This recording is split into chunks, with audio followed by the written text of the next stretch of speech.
Thank you for this opportunity to testify in support of the Indian boarding school bill. I am Dr. Ramona Klein, an enrolled member of the Turtle Mountain Band of Chippewa, based in Belcourt, North Dakota. I'm a living survivor of the United States Indian boarding school policies and practices. I'm a real human being who was placed in a boarding school away from my parents when I was 7 years old. I am now almost 75 years old, and that experience has impacted my entire life. What impact has it had? I ask you to remember your own child, or perhaps a grandchild, going to school for the first time. That special moments when a child goes to school, but with the confidence that his mother or a relative will come back to pick up the child at school. Remember that feeling. Now imagine that experience if you would see that little child. You would not see that little child for the rest of the year, or perhaps even years, for no other reason except that child is an Indian child. I remember seeing my mom crying as she stood and watched 6 of her 8 children being placed on a big green bus and taken to Fort Totten Indian Boarding School in Fort Totten, North Dakota. That image is forever imprinted in my mind and in my heart. I remember arriving at Fort Totten and my long hair being cut very short, much like a boy's haircut, and being fine-combed with kerosene under the assumption that I had head lice. I remember being given the nickname Butch by other children because of that haircut.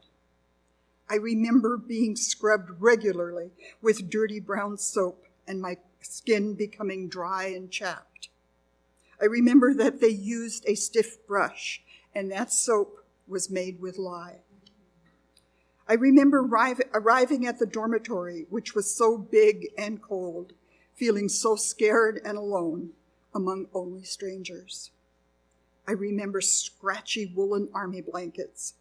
I remember being afraid to sleep at night, fearful of the matron's son who walked the halls at night, using a flashlight to spot me in bed. He touched me like no child should ever be touched. As a little girl, those hands were huge. I remember being hit by the matron with a big green paddle that everyone called the Board of Education, while I knelt on either a broomstick or a mop stick with my arms outstretched from my body. I remember thinking, you will not get the best of me. And I was determined not to cry. I would not cry, and I didn't cry for many years after I left Fort Totten. Today, I would say, you will not take my dignity. I remember being hungry, very hungry, hungry enough that my tummy hurt.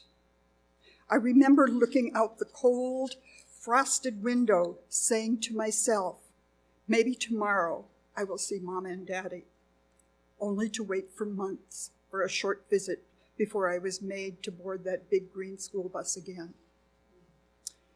This is only a snippet of my memories, as there is not enough time to share, like witnessing a murder outside the dormitory, or being told by my teachers that I was dumb and I could not learn. Being in that boarding school was the loneliest time of my life. It has made it difficult for me to trust other people, including people on this committee, with my emotions, my thoughts, my dreams, my physical being. And how could that not be the result? In spite of that boarding school experience, I became an educator myself.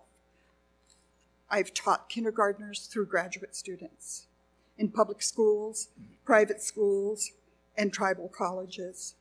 I tried to create for my students an educational experience that affirms who they are and builds them up rather than one that presumes to save them from attempting to strip away their dignity.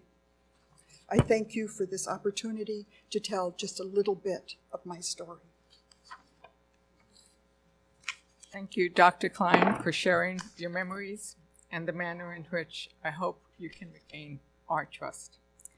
The chair will now recognize the Honorable Ben Barnes, who is the chief of the Shawnee tribe.